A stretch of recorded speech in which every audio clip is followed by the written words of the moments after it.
Voici quelques explications sur le chapitre « Le fonctionnement des organes reproducteurs ». La puberté est la période au cours de laquelle un enfant va devenir un jeune adulte capable de se reproduire. Cette période va s'accompagner de nombreux changements physiques et physiologiques, avec par exemple l'apparition des premières règles chez les filles, une poussée de croissance, un élargissement du bassin et également le début du développement des seins avec également l'apparition de la pilosité pubienne. Chez les garçons, cette période est caractérisée par les premières éjaculations. On va avoir un développement musculaire et une poussée de croissance également, et une augmentation de la taille des testicules et du pénis, et aussi l'apparition d'une pilosité pubienne. Chez les garçons, cette période est également marquée par la mue de la voix. C'est au moment de la puberté que les organes reproducteurs vont devenir fonctionnels, c'est-à-dire qu'ils vont pouvoir émettre des cellules reproductrices. Les ovaires chez la femme vont émettre de façon cyclique des ovules et les testicules chez l'homme vont émettre de façon continue des spermatozoïdes. La puberté est la période au cours de laquelle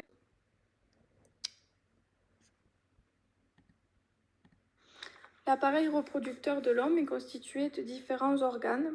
Tout d'abord les testicules qui sont contenus dans les bourses, donc vont produire les spermatozoïdes. Nous avons ensuite l'épididyme. Donc l'épididyme, c'est la partie qui surmonte le testicule qui va permettre la maturation des spermatozoïdes. Les spermatozoïdes vont ensuite passer dans le canal déférent. Ce canal déférent va être au contact de différentes glandes comme la prostate ou la vésicule séminale qui vont permettre de produire le liquide nutritif qui va constituer le sperme. Donc le sperme est constitué des spermatozoïdes et aussi d'un liquide nutritif.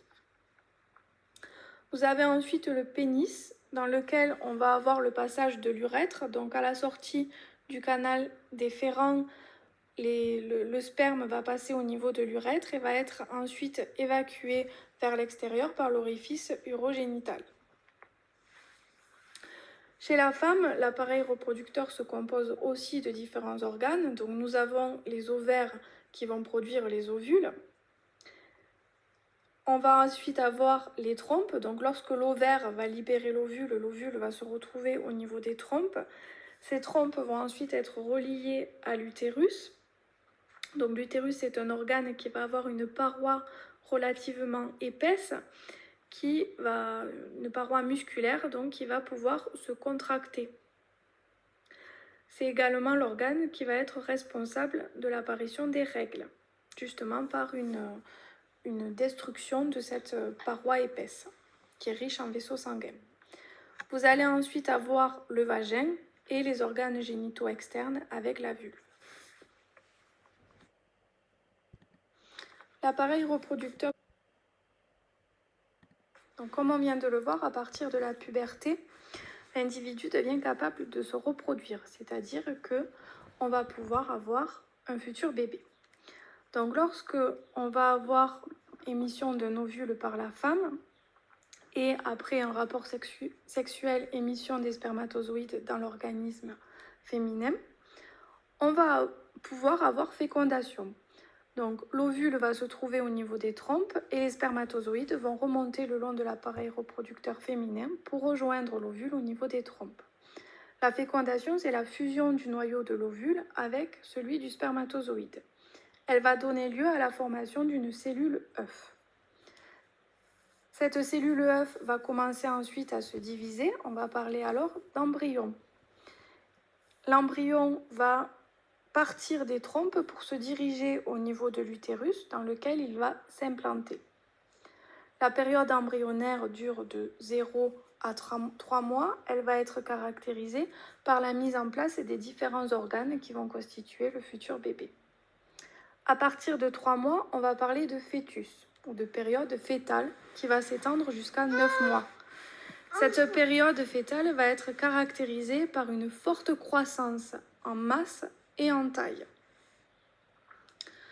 Le fœtus va être relié à l'organisme maternel par le placenta, qui va permettre d'une part de donner des nutriments et du dioxygène grâce à des échanges qui vont se faire entre la mère et le fœtus, et d'autre part vont permettre au fœtus d'éliminer ses déchets par des échanges qui vont se faire du fœtus vers la mère.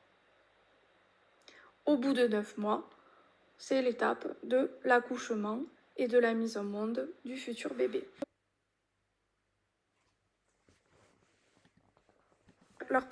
Ovules et spermatozoïdes sont des cellules reproductrices, c'est-à-dire qu'ils sont tous les deux composés d'un noyau, d'une membrane et d'un cytoplasme.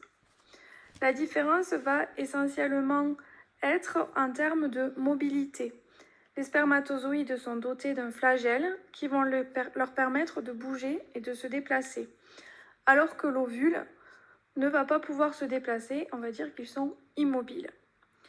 La production des spermatozoïdes va être continue par les testicules de la puberté jusqu'à la fin de la vie, alors que chez la femme, l'ovule va être produit de manière cyclique par les ovaires de la puberté jusqu'à la ménopause qui va avoir lieu vers 50 ans à peu près. Ovules et spermatozoïdes